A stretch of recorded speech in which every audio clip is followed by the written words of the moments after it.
نحمده ونستعينه ونستغفره ونؤمن به ونتوكل عليه ونعوذ بالله من شرور أنفسنا ومن سيئات أعمالنا من يهده الله فلا مضل له ومن يضلل فلا هادي له ونشهد أن لا إله إلا الله وحده لا شريك له ونشهد أن سيدنا مولانا محمدا عبده ورسوله أما بعد أعوذ بالله من الشيطان الرجيم الحمد لله رب العالمين والصلاة والسلام على سيد الأنبياء المرسلين وعلى آله وأصحابه أجمعين وعلى من تبعهم بإحسان إلى يوم الدين صدق الله العظيم بسم الله الرحمن الرحيم رب اشرح لي صدري ويسر لي أمري واحلل عقدة من لساني يفقهوا قولي معزز سامعین، میرے دوستوں بزرگوں، اللہ رب العالمین نے حق بات کو کہنے کا، ایک عظمت والی بات کو پہنچانے کا ہمیں موقع دیا ہے۔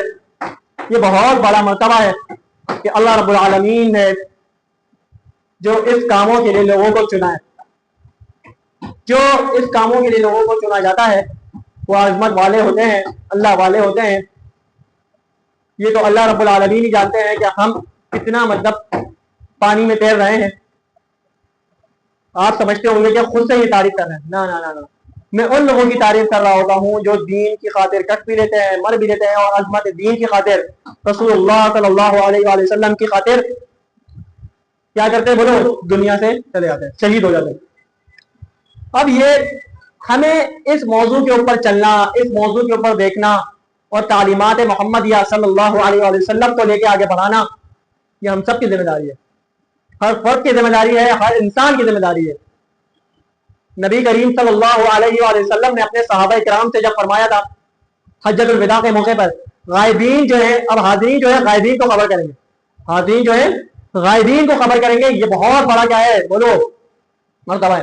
اور جناب صحابہ کرام جو خلفائے راشدین ہیں، جو نبی کی حدیث ہے علیکم بسنتی، میں بار بار بتاتا ہوں تاکہ اس بات کو پھیلے، سمجھتے ہو؟ نبی کی حدیث ہے علیکم بسنتی وسنت الخلفاء الراشدین المہدیین، میری سنت اور میرے خلفائے راشدین کی سنت کو اپناؤ۔ کس کو اپناؤ؟ میری سنت اور میرے خلفائے، بولو، راشدین کی سنت کو اپناؤ۔ یہی اصل معیار زندگی میں جینے کا۔ صحابہ اکرام کی اطاعت کرنا ہم پر، بولو، لازم ہے، فرض ہے، کیونکہ انہوں نے ہی نبی کے دین کو آگے بڑھایا ہے۔ صحابہ اکرام علیہم الرضوان جو ہیں وہ نبی کریم صلی اللہ علیہ وسلم کے سمجھ لیں وارثین ہیں، کیونکہ آگے بڑھانے والے۔ ہم بولتے ہیں نا العلماء ورثۃ الانبیاء، العلماء ورثۃ الانبیاء، علماء انبیاء کے وارث ہیں۔ تو اسی طرح صحابہ جو علماء وارث ہو سکتے ہیں تو صحابہ کیوں نہیں ہو سکتے بھائی؟ بات تو کلیئر سمجھنا چاہیے۔ یہ دین جو پھیلا، یہ جو اصل مقصد ہے، اصل معیار تو ہمارے صحابہ کرام ہے رضوان اللہ تعالیٰ علیہم اجمعین، کیونکہ جس کے بارے میں قرآن نے وعدہ کیا، کل وعد اللہ الحسنى، تمام صحابہ سے جنت کا وعدہ لیا گیا ہے بھائی، تمام صحابہ کرام سے بولو جنت کا وعدہ لیا گیا ہے۔ تو کل وعد اللہ الحسنى، یہ کون فرما رہا ہے؟ اللہ کا قرآن فرما رہا ہے۔ پھر اس کے بعد خلفائے نبی کریم صلی اللہ علیہ وآلہ وسلم نے خلفائے راشدین کی، بولو، سنت کو بھی قرار دے دیا کہ میری سنت کو اپناؤ گے تو خلفائے راشدین کی سنت کو بھی اپناؤ گے، یعنی ابو بکر صدیق، عمر فاروق، عثمان غنی، علی المرتضیٰ، حسن مصطفیٰ رضی اللہ تعالیٰ عنہم اجمعین۔ پھر صحابہ کرام کی سنت کو بھی اپناؤ گے، کیا ان کی اتباع کرو گے، ہدایت پا جاؤ گے۔ تو امیر معاویہ رضی اللہ تعالیٰ عنہ اسلام کے پہلے بادشاہ ہیں، تو ان کے مطابق، ان کی زندگی کے مطابق چلو گے تو تم بھی کیا ہو؟ اللہ کے ساتھ اللہ تم سے راضی ہو جائے گا۔ تو بہت بڑا یہ ہے، حدیث میں آتا ہے نا، خطیب جمعے کے خطبے میں کیا پڑھتا ہے؟ ارحم امتی بامتی ابو بکر، کیا فرمایا کہ میری امت میں سب سے زیادہ رحم دل ابو بکر صدیق ہے۔ واشد فی دین اللہ عمر، ایک اور الفاظ آتے ہیں واشد فی امر اللہ عمر، کہ بھائی کافروں کے لیے بڑے سخت ہیں اور مسلمانوں کے لیے بڑے، وہ کیا ہے؟ میں آپ سے بول رہا ہوں، کافروں کے لیے بڑے سخت ہیں عمر ابن خطاب، اسلام کے جو دشمن ہے نا ان کے لیے بڑے سخت ہیں عمر ابن خطاب رضی اللہ تعالیٰ عنہ۔ کیا فرمایا؟ ارحم امتی بامتی ابو بکر، کیا فرمایا؟ میری امت میں سب سے رحم دل کون ہے؟ ابو بکر صدیق ہے۔ پھر دوسرے نمبر میں فرمایا واشد فی دین اللہ عمر، یا ورنہ واشد فی امر اللہ عمر، اور کافروں کے لیے بڑے سخت ہے عمر ابن خطاب۔ پھر واستحل الحیاء العثمان، جس سے فرشتے بھی حیا کرتے ہیں۔ دیکھو وہ عثمان غنی، حیا مطلب کیا؟ حیا کیا طے کرتے؟ عثمان غنی رضی اللہ تعالیٰ عنہ۔ تو واشد پھر کیا ہے واشد فی امر اللہ عمر واستحق الحیاء عثمان واغواہ علی، بہترین فیصلہ کرنے والے جو ہیں علی المرتضی رضی اللہ عنہ، کیا ہیں بہترین فیصلہ کرنے والے علی رضی اللہ تعالیٰ عنہ، علی المرتضی رضی اللہ تعالیٰ عنہ. پھر وہ سید نساء اہل الجنہ، سیدہ فاطمہ کون ہے؟ بولو بولو، جنتی عورتوں کی سردار. والحسن والحسین سیدنا شفاء اہل الجنہ، پھر بولا گیا پھر حسن اور حسین رضی اللہ عنہما کون ہیں؟ جنتی نوجوانوں کے سردار ہے بھائی. والحسن والحسین سیدنا شفاء اہل الجنہ وامتد اسد اللہ واسد رسوله اللهم اغفر للعباس وولده مغفرة وظاهرة وباطنة للذنب. پھر اس کے بعد کیا فرماتا ہے؟ اللہ اللہ فی اصحابی لا تتخذه من بعد غرضا فمن احبهم فبحبه احبهم ومن ابغضهم فبغضه ابغضهم. کیا فرمایا کہ اللہ کے نبی صلی اللہ علیہ وسلم نے میرے صحابہ پہ شب و ستم بولو مت کرو، صحابہ پہ شب و ستم مت کرو، محبت کرتے ہو تو میری وجہ سے، کیا محبت کرنی ہے تو میری وجہ سے، دشمنی نہیں رکھنا، بغض نہ رکھنا، کیونکہ اللہ جب تم بغض رکھو گے تو اللہ کے نبی سے رکھو گے، تو محبت کرو گے تو میری وجہ سے رکھو گے، میری وجہ سے کرو گے، مجھ سے بھی محبت کرو گے. محبت اگر فمن احبہم فبحبہ احبہم، کیا فرمایا؟ اگر محبت کرنی ہے تو مجھ سے ان سے کرو گے تو مجھ سے بھی کرو گے، اب بغض ان سے رکھو گے تو مجھ سے بھی رکھو گے. تو یہ بہت بڑا معیار ہے صحابہ کرام کا. پھر سنیں، بڑا مزہ آتا ہے یار جب عقیدہ ختم نبوت پہ بات ہو، عقیدہ صحابہ کرام پہ بات ہو، عقیدہ توحید پہ بات ہو، عقیدہ رسالت پہ بات ہو. تو یہ کیا ہے؟ بہت عظمت کی بات ہے بھائی، بہت عظمت کی بات ہے کہ رسول اللہ صلی اللہ علیہ وسلم کی جو پہچان ہے، ان کے یارانہ، ان کا گھرانہ، یہ عظمت کی بات ہے. ان کی ازواج محترمات، ان کے اہل بیت اعظام، یہ عظمت کی بات ہے. کیا فرمایا قرآن مجید کے اندر جب فرما دیا قل لو وعد اللہ الحسنى، تو کیا ہے؟ تمام صحابہ سے جنت کا وعدہ بولو لے لیا. پھر حدیث میں آتا ہے قال رسول اللہ صلی اللہ علیہ وسلم، جمعے میں خطیب خطبے میں پڑھتا ہے، ہر جمعے میں خطیب خطبے میں یہ پڑھ رہا ہے، رسول اللہ صلی اللہ علیہ وسلم نے فرمایا ارحم امتی بامتی ابو بکر، میری امت میں سب سے رحم دل کون ہے؟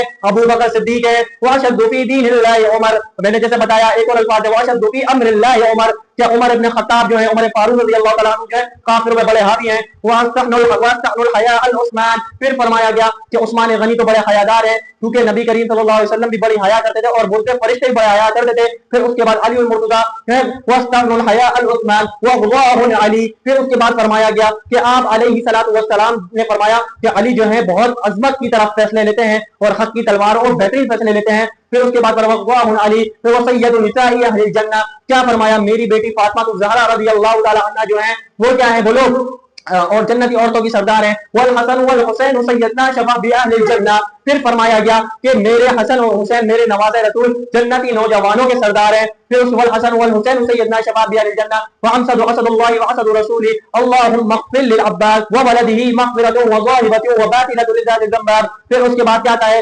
اللہ اللہ فی اصحابی، اللہ کے واسطے صحابہ سے ڈرو، اللہ کے لیے صحابہ سے اللہ اللہ فی اصحابی لا تتخذوه من بعد غرضا فمن احبهم فبحبه احبهم ومن ابغضهم فبغضه ابغضهم. کیا فرمایا جب صحابہ سے محبت کرتے ہو گویا کہ تم نے مجھ سے محبت کری، ومن ابغضهم فبغضه ابغضهم، کہ تم نے صحابہ سے بغض رکھا گویا کہ مجھ سے بغض رکھا. تو یہ بہت بڑی عظمت کی بات ہے.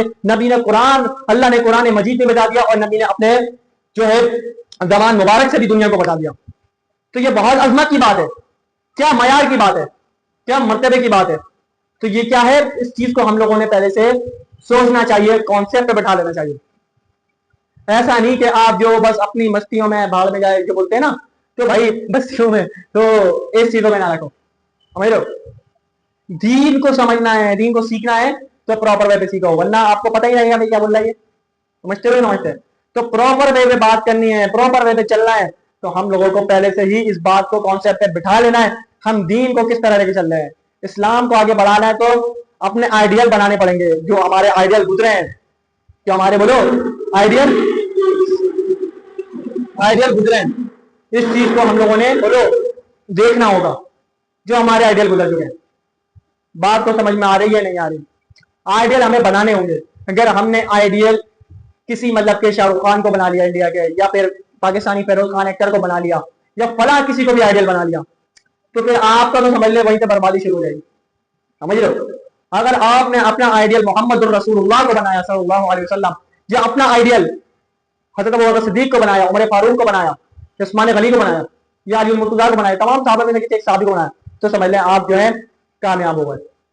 یہ بہت بڑا معیار ہے. آپ کسی مطلب کہ ایکٹر کو آئیڈل بناتے ہو, میں نے بہت جگہ سنا یار کہ میرا فلاں ایکٹر, فلاں کرکٹر, فلاں یہ فلاں وہ, یہ میرے آئیڈیل ہے یار, میرے مطلب کہ چڈی میں گھومتے تھے ہم, ایسا بول رہے تھے. نہیں ہوتا بھائی, یہ نہیں ہوتا. اس چیز کو ہم لوگوں نے پراپر وے پہ سیکھنا ہے. تو پھر دیکھو تم اپنا آئیڈیل بھی تبدیل کرو گے اور اپنا معیار بھی تبدیل کرو گے, تو زندگی میں دیکھو کس طرح خوشحالی آئے گی. دکھ ختم, غم ختم, ہر چیز مطلب کہ خوشحالی خوشحالی سے بڑھ جائے گی. تو پھر کس چیز کا ڈرنا بھائی, جب توقع نہیں رکھو گے, حسبنا اللہ و نعم الوکیل, میرے لیے صرف اللہ ہی کافی ہے. دیکھو بس انشاءاللہ تو پھر آپ کیوں نہیں کامیاب ہوگے, ضرور کامیاب ہوگے. یہ تو بس یہ ہے کہ اللہ تعالی ہم سب کو اچھی طرح سمجھنے کی اور صحیح صحیح اصلاح کرنے کی اور صحیح صحیح عمل کرنے کی توفیق نصیب فرما. وما علینا الا البلاغ.